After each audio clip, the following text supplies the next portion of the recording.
The morning sun cast long shadows across the Mitchell family farm in rural Tennessee. But Thomas Mitchell couldn't find any warmth in its golden rays.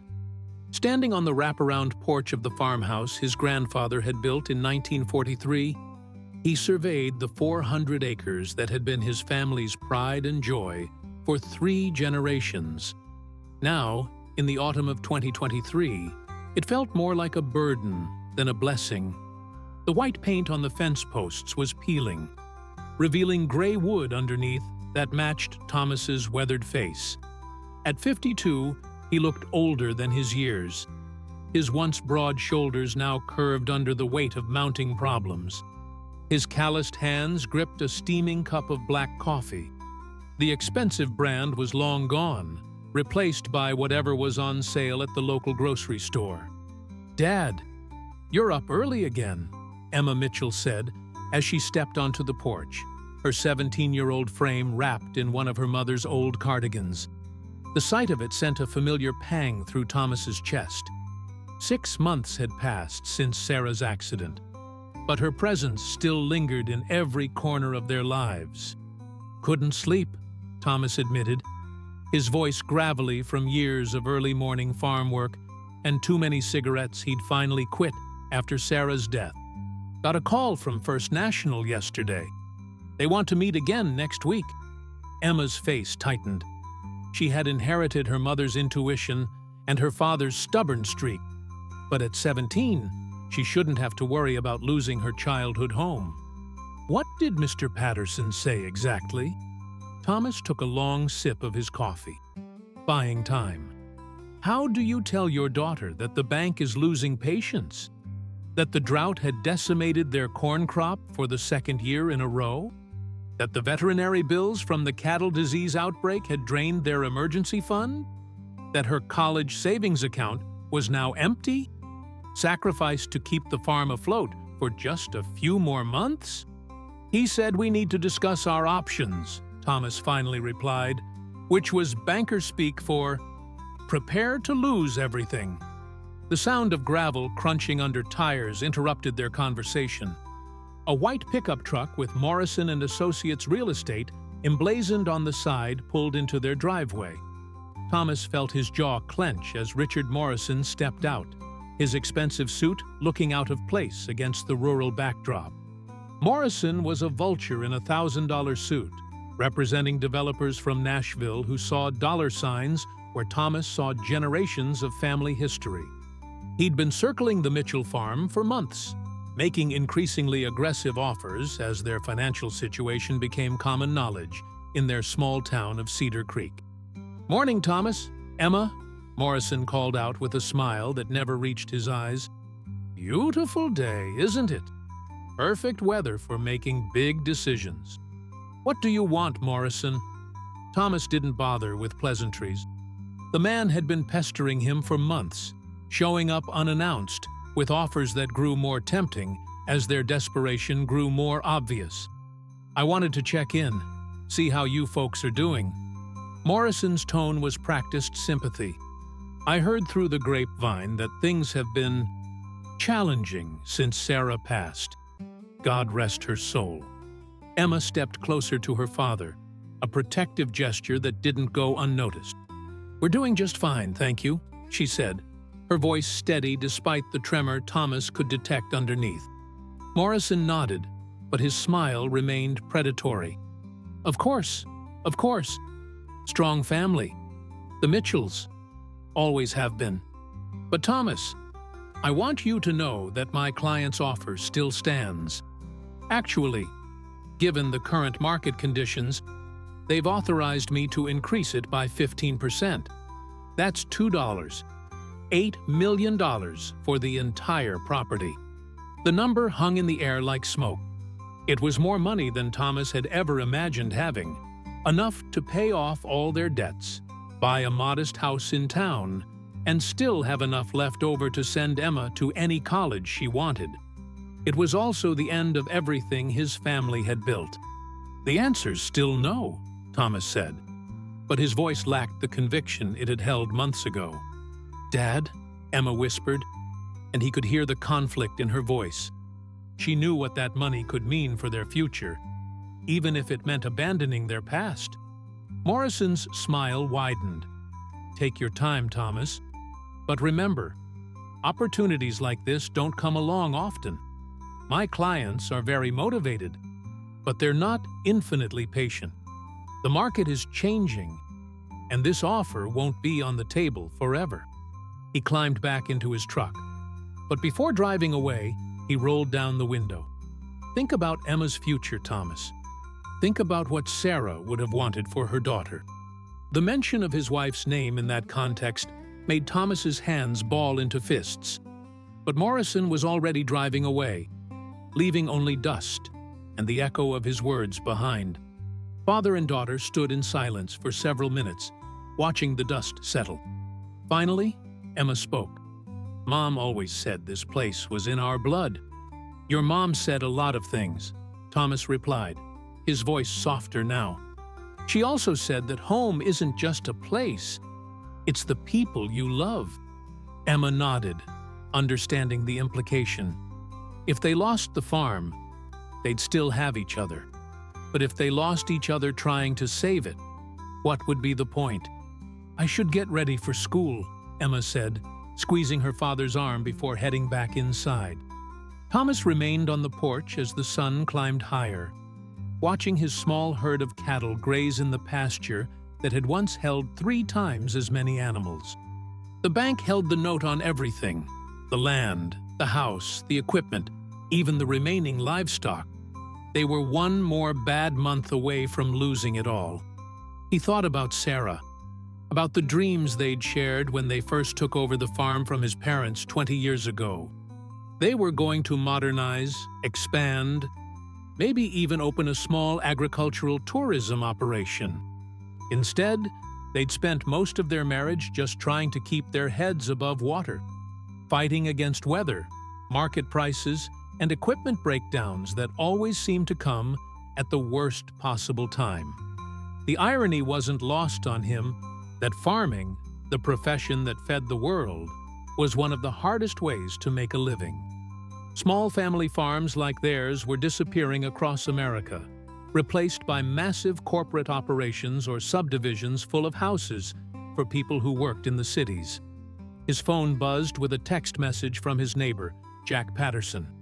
No relation to the banker. "Coffee later." Margaret made too many biscuits again. Thomas almost smiled. Jack and Margaret Patterson ran the neighboring farm, and they'd been the Mitchells' closest friends for decades. Margaret had been Sarah's maid of honor, and Jack had taught Thomas more about farming than his own father ever had. If anyone understood what he was going through, it would be them. He texted back, "See you at 10. Maybe talking to Jack would help him figure out what to do.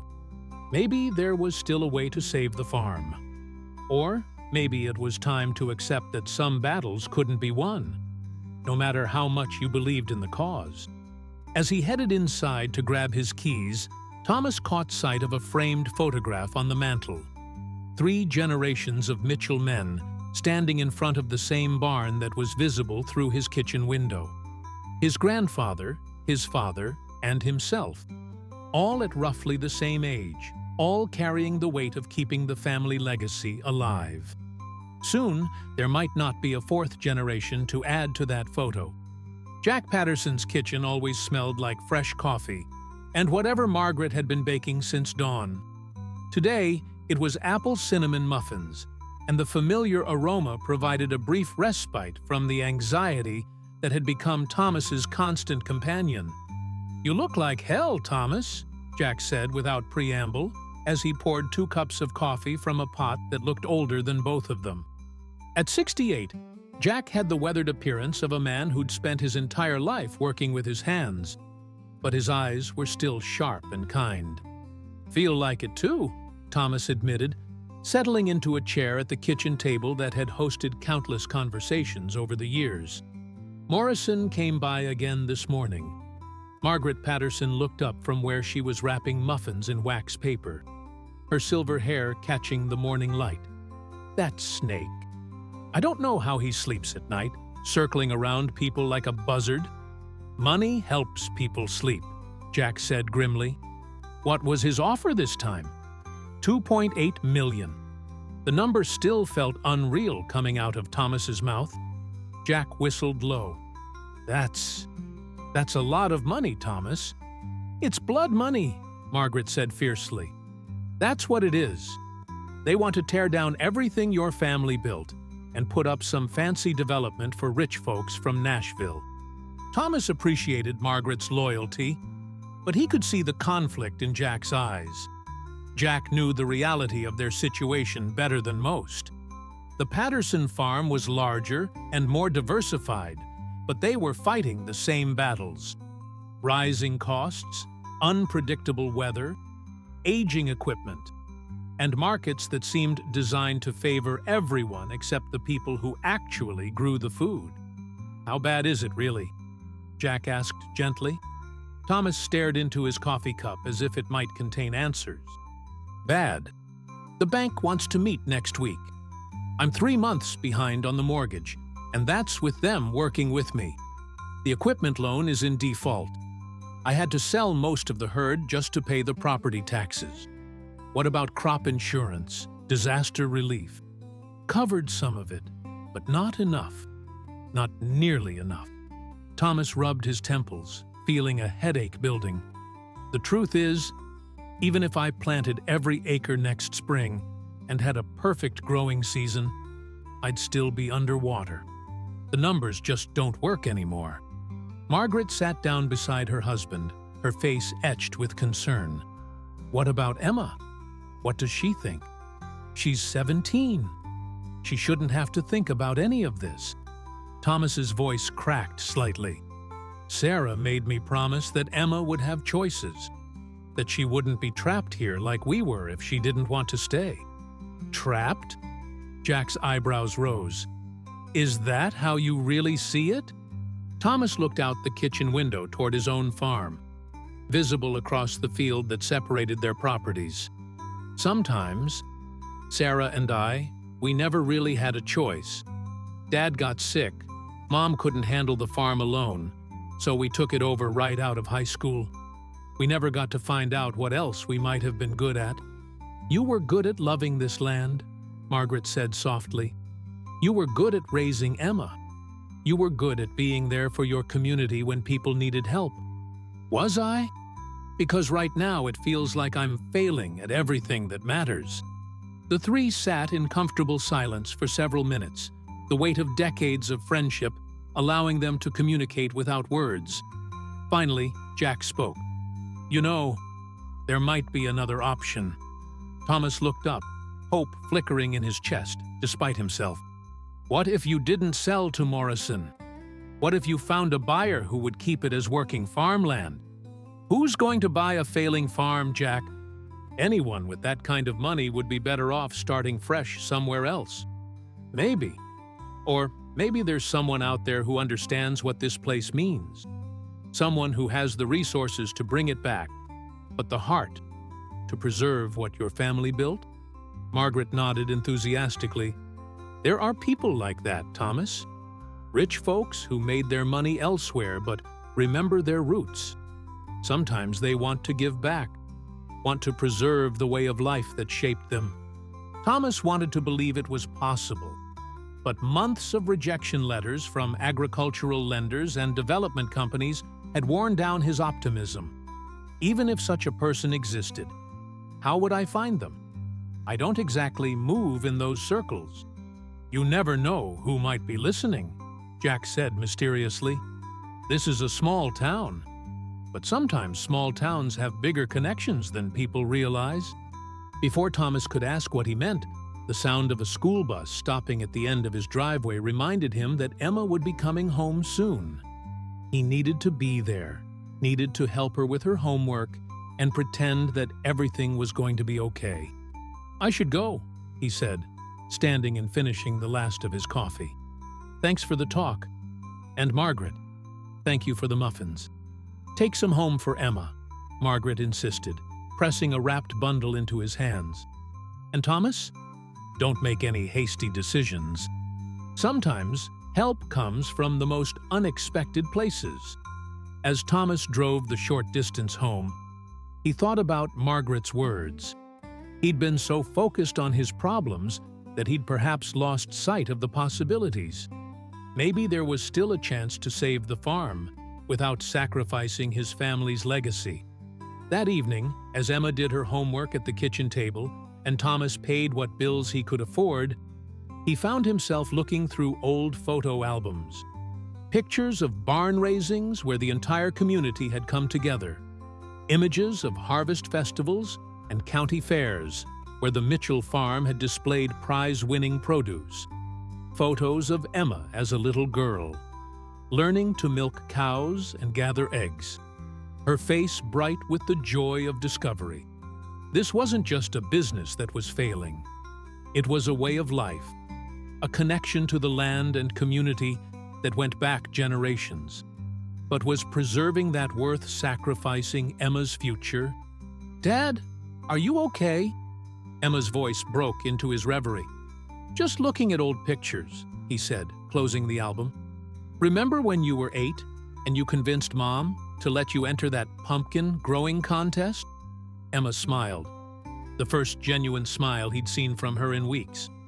"I was so sure I could beat Mr. Henderson's record. I talked to that pumpkin every day like it was a pet. You came in second place. Not bad for an 8-year-old. Mom said winning wasn't the point. She said the point was learning to nurture something and watch it grow." Thomas felt his throat tighten. Sarah always had a way of finding the deeper meaning in everything. Your mom was a wise woman. She also used to say that sometimes the best things come when you least expect them. Emma added quietly. Maybe she was right about that too. As if summoned by her words, Thomas's phone rang. The caller ID showed a number he didn't recognize, but something made him answer. "Mr. Mitchell? This is Rebecca Thompson from Nashville Public Radio. I'm working on a story about small family farms in Tennessee, and your name came up as someone who might be willing to share your experiences. Would you have time to talk?" Thomas almost hung up. The last thing he needed was more publicity about his failures. But something in the woman's voice, a genuine warmth and interest, made him reconsider. "I suppose I could spare a few minutes," he said. "Wonderful. Would tomorrow afternoon work? I'd like to come out to the farm if that's okay. Sometimes these stories are better told where they happened." After hanging up, Thomas wondered if he'd made a mistake. What good could come from airing his problems on the radio? But then he thought about what Jack had said about never knowing who might be listening. Maybe it was time to take a chance on the unexpected. Rebecca Thompson arrived at the Mitchell farm the next afternoon in a small hybrid car that looked out of place next to Thomas's battered pickup truck. She was younger than he'd expected, probably in her early 30s, with the earnest demeanor of someone who genuinely cared about the stories she told. "Mr. Mitchell, thank you so much for agreeing to this interview," she said, shaking his hand with a firm grip. "I've been researching family farms across Tennessee, and yours has quite a history." "3 generations of stubbornness," Thomas said with a wry smile. "I'm not sure that makes for much of a story." "Trust me, it does." Rebecca pulled a small digital recorder from her bag, along with a notepad covered in neat handwriting. "The human stories behind agriculture are often the most compelling. People need to understand that farming isn't just about crops and livestock. It's about families, communities, traditions that go back generations." They settled on the front porch, the same spot where Thomas had confronted his doubts every morning for months. Rebecca set up her equipment efficiently, testing sound levels and adjusting the microphone placement. "Before we start recording, can you tell me a little about how this interview came about? I have to admit, I've reached out to dozens of farmers, and most are pretty reluctant to talk to reporters." Thomas considered this. "My neighbor suggested that sometimes help comes from unexpected places. I figure at this point, I don't have much left to lose." Something in his tone must have caught Rebecca's attention, because her expression shifted from professional interest to genuine concern. "Are you facing some difficulties with the farm?" "You could say that." Thomas gestured toward the fields around them. "This land has been in my family since 1943. Right now, it looks like I might be the last Mitchell to farm it." Rebecca leaned forward. "Would you be willing to talk about that on the record? I think people need to hear about the challenges facing small farms, but I understand if it's too personal." Thomas thought about Emma, about the conversations they'd been having about her future, about the sleepless nights and the constant stress that had become his new normal.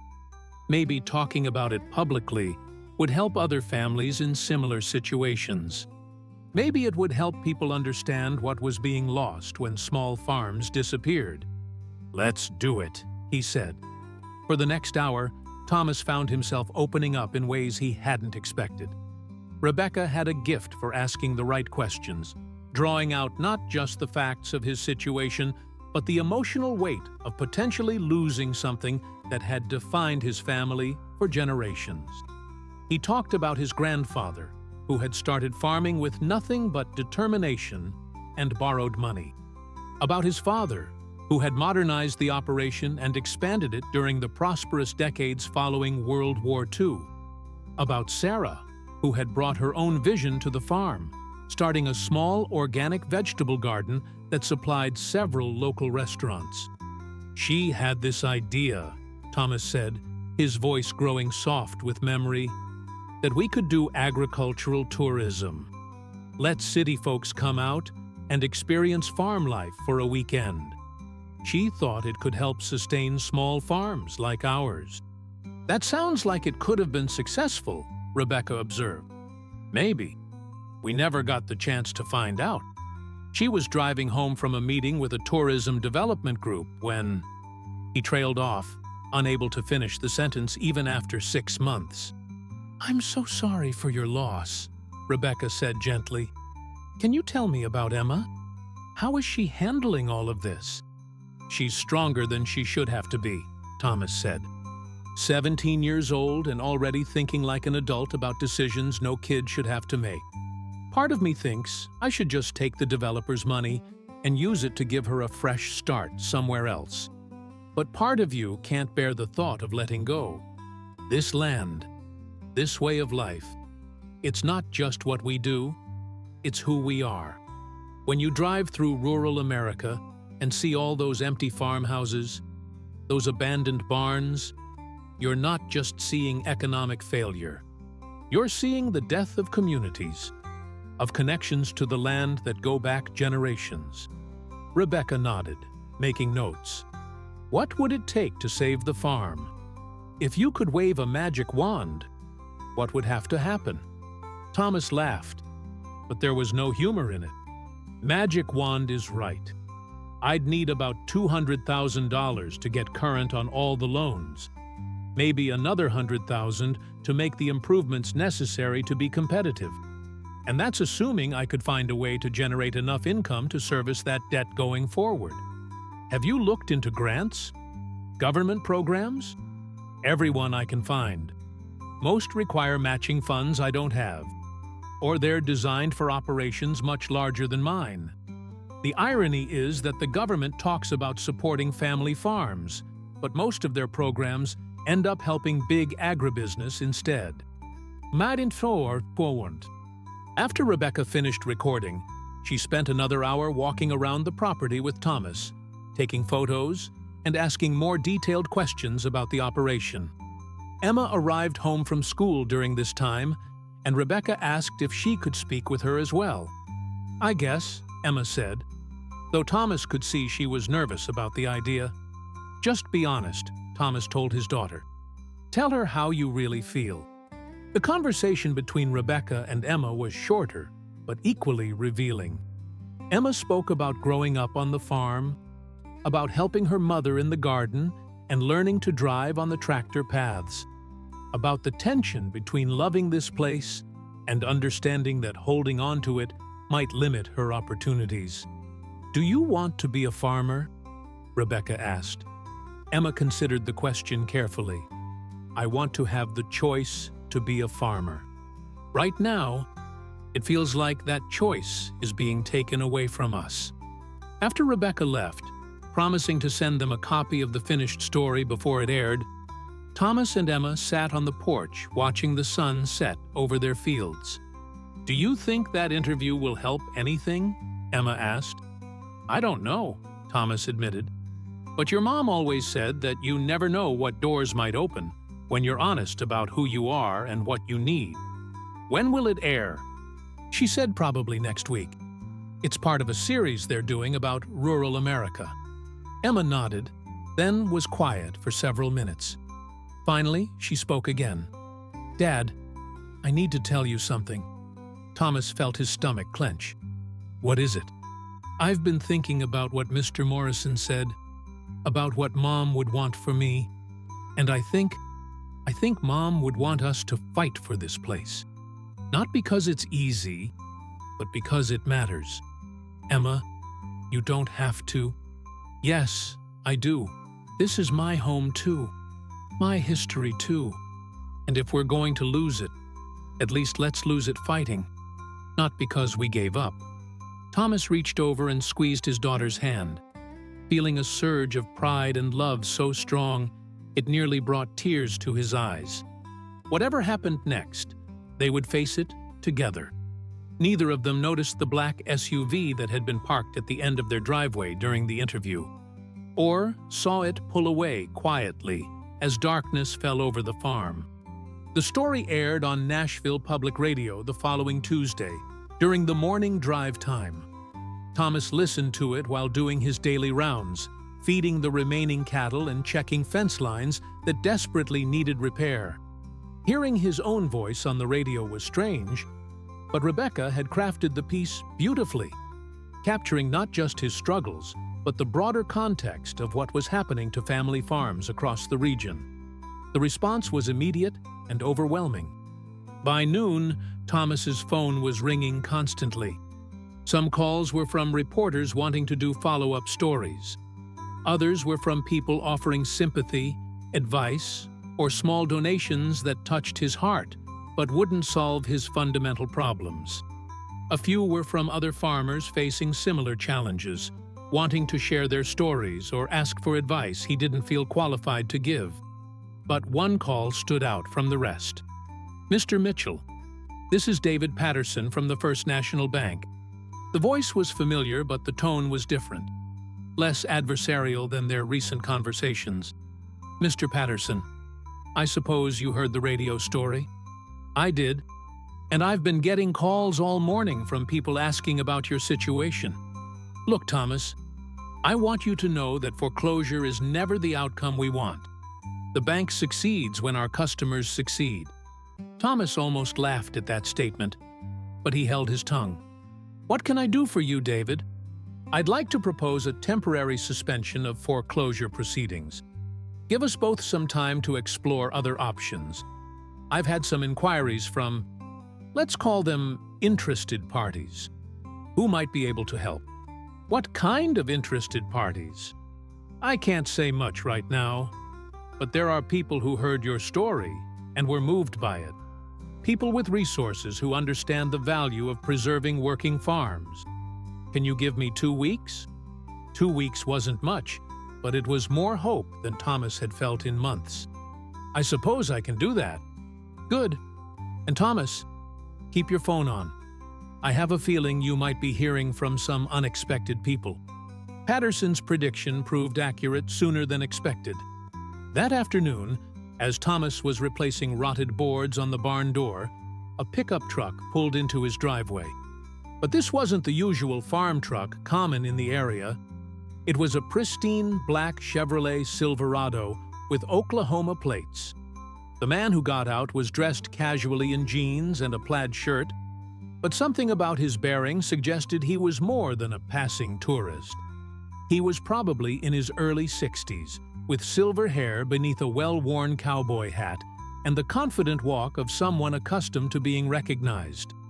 "Afternoon," the man called out as he approached. "You must be Thomas Mitchell."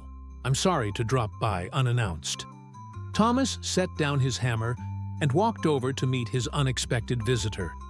There was something familiar about the man's face, but he couldn't quite place it. "Can I help you with something?"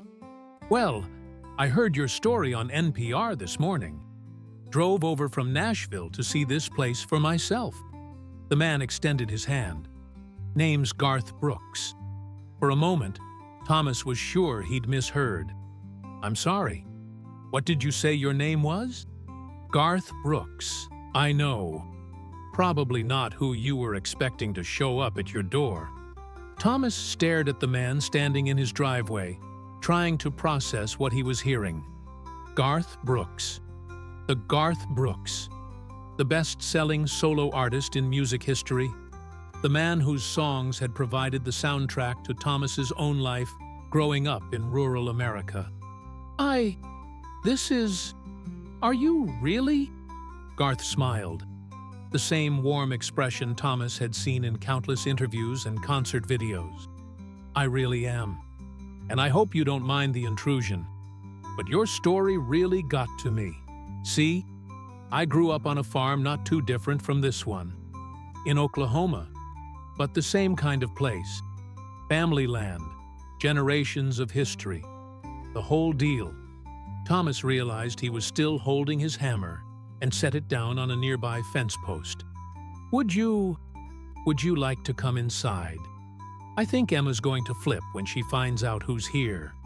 Actually, if it's okay with you, I'd like to see the farm first. Your radio interview painted quite a picture, but I'd like to see it with my own eyes."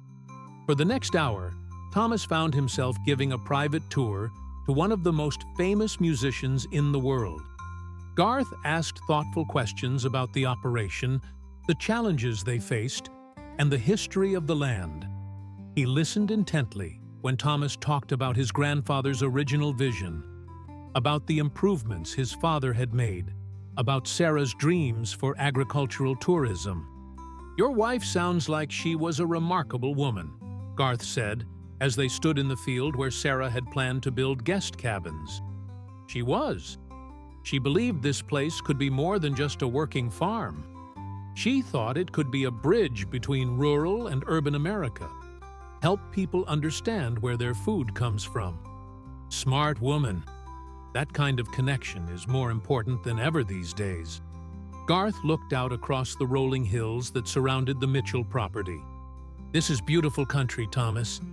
I can see why your family fought to keep it.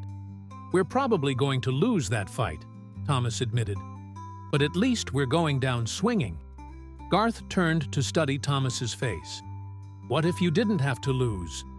Before Thomas could respond, the sound of the school bus stopping at the end of the driveway announced Emma's arrival. Thomas watched his daughter walk up the driveway, her backpack slung over one shoulder, earbuds in her ears. She was halfway to the house before she noticed they had a visitor. When she saw Garth, she stopped dead in her tracks, her mouth falling open. "Emma," Thomas called out, "come here. I'd like you to meet someone." Emma approached slowly, her eyes never leaving Garth's face. "Dad, please tell me you know who this is." Garth stepped forward with a smile. "Hi, Emma. I'm Garth Brooks. Your dad's been showing me around your beautiful farm." "Oh my God," Emma whispered, then caught herself. "I'm sorry. I don't mean to be rude. It's just, you're Garth Brooks." "Last time I checked," Garth said with a laugh, "your dad tells me you've been helping hold things together around here." Emma glanced at her father, unsure how much Garth knew about their situation. It's been challenging. I heard the radio interview this morning. Sounded like you've both been handling a difficult situation with a lot of grace and strength." They stood there for a moment, the surreal nature of the situation settling over all of them. Then Garth clapped his hands together.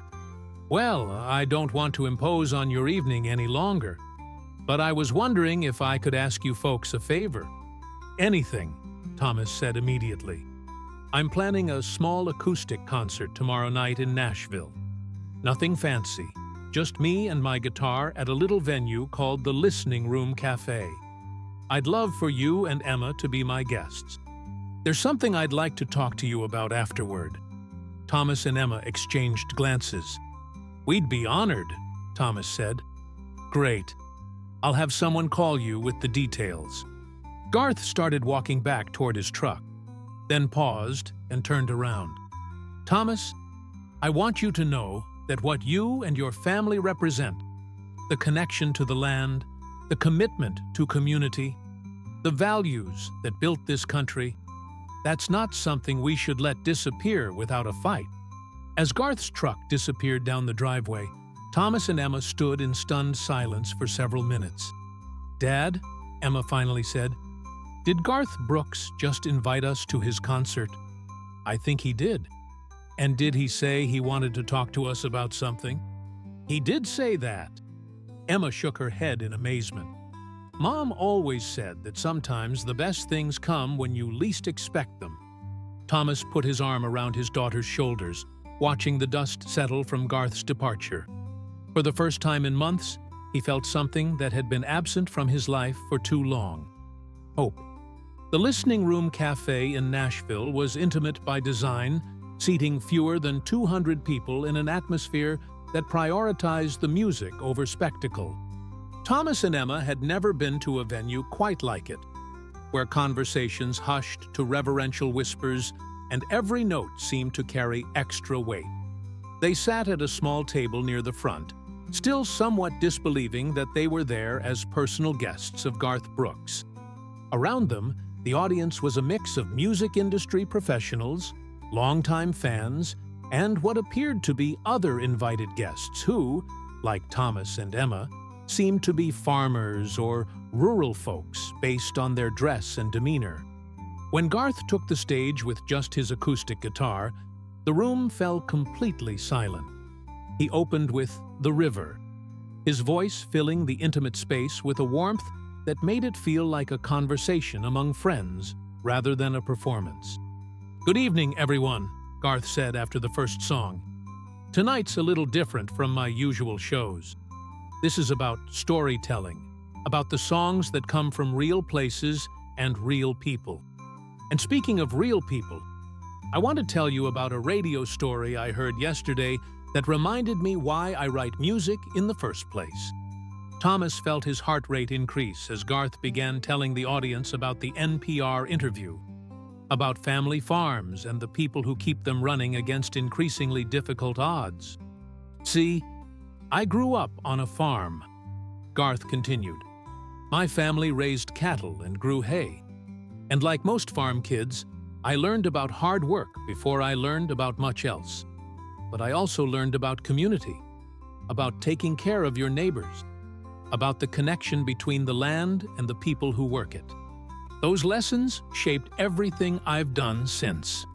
He launched into unanswered prayers, and Thomas found himself thinking about Sarah, about all the prayers he'd offered up in the months since her death that seemed to go unheard.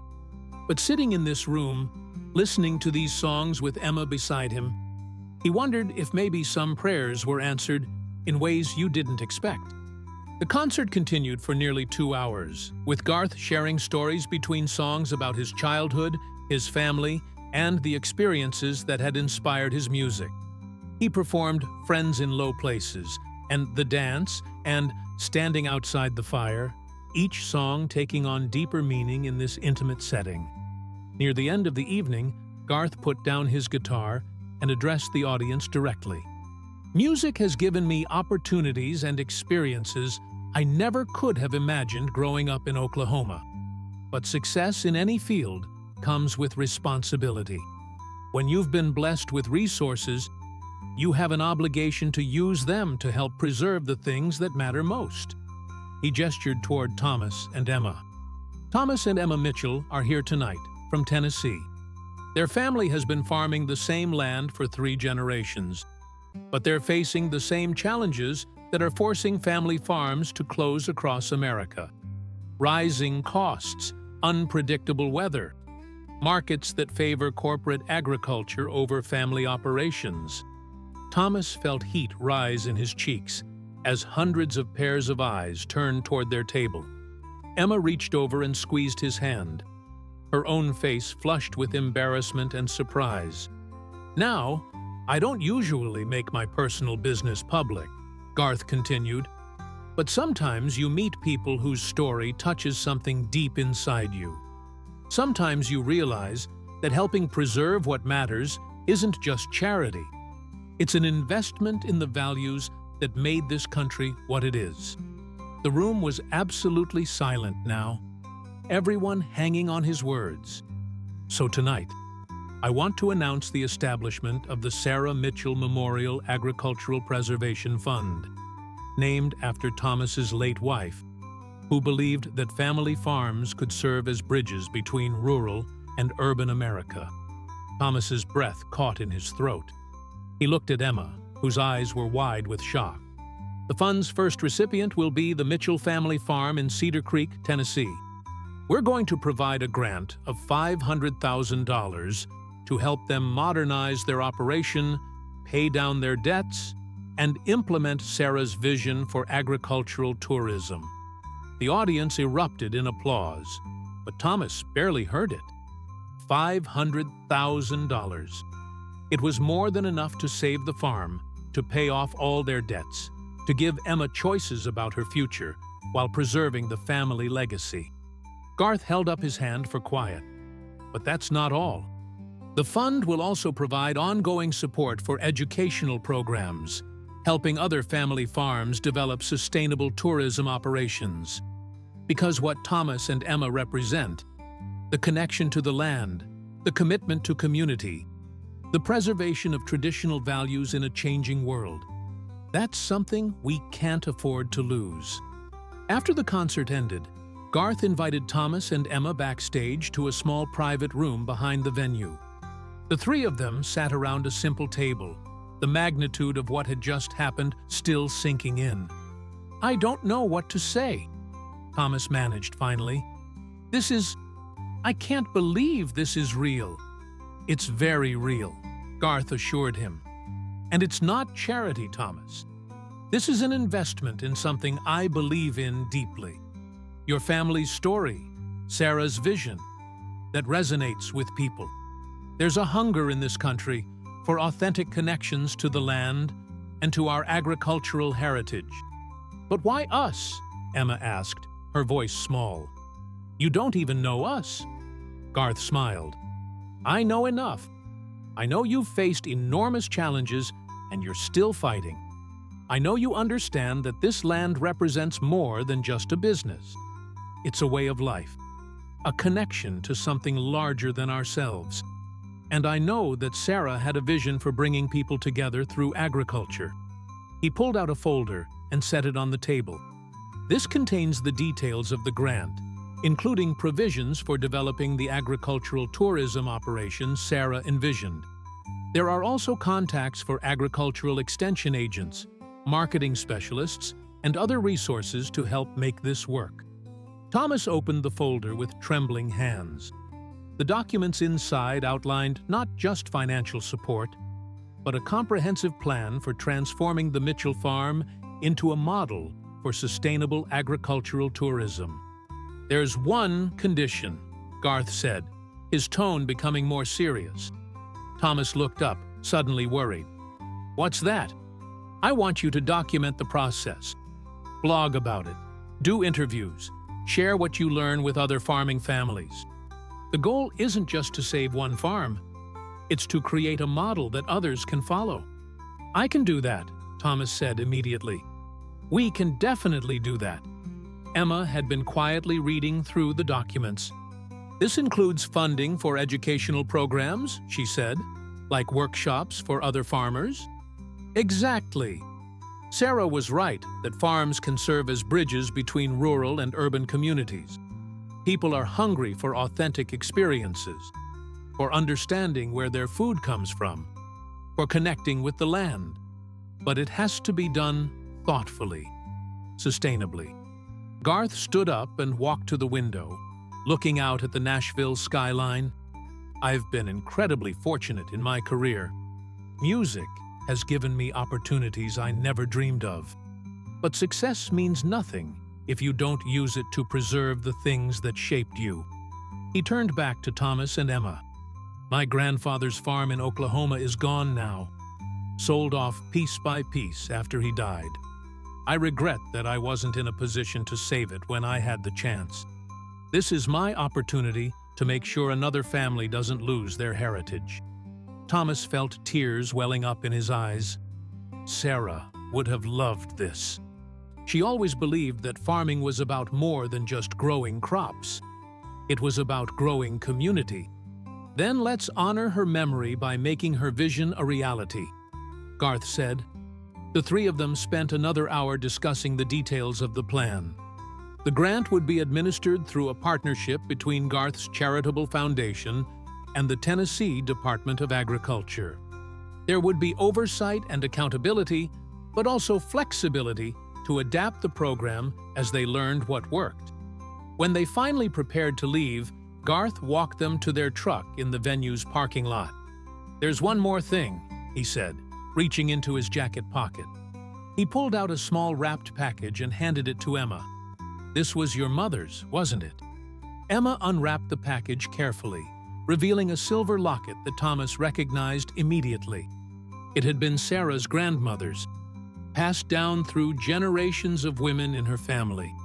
Sarah had been wearing it the night of the accident, and Thomas had assumed it was lost. "How did you—" Emma whispered, holding the locket carefully. "The rescue workers found it at the accident scene. It ended up in the county sheriff's property room, unclaimed. I may have made a few calls." Garth's smile was gentle. "I thought it should come home." Emma burst into tears, clutching the locket to her chest. Thomas put his arms around his daughter, his own eyes overflowing. "Thank you," Thomas managed to say to Garth, "for everything. I don't know how we'll ever repay this." "You'll repay it by succeeding," Garth said firmly. "By proving that family farms can thrive in the modern world. By keeping Sarah's vision alive."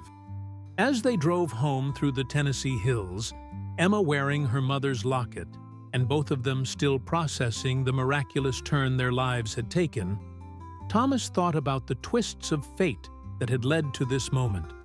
A radio interview he'd almost declined. A visit from a stranger who turned out to be anything but. A gift that was so much more than money. It was the gift of possibility, of hope, of a future they'd thought was lost forever. "Dad," Emma said softly as they pulled into their driveway, "I think I know what I want to do with my life." "What's that, sweetheart?" "I want to study agricultural business in college. And then I want to come back here and help you build Mom's dream." Thomas looked at his daughter, seeing in her face the same determination that had driven his grandfather to start farming, with nothing but hope and hard work. The same vision that had inspired his father to expand and modernize. The same dream that Sarah had carried in her heart. The Mitchell family farm would survive. More than that, it would thrive, serving as a bridge between past and future, between rural traditions and modern innovations. Sarah's vision would live on, nurtured by the love of a family that refused to give up, and the unexpected kindness of a stranger who understood what it meant to stay connected to your roots.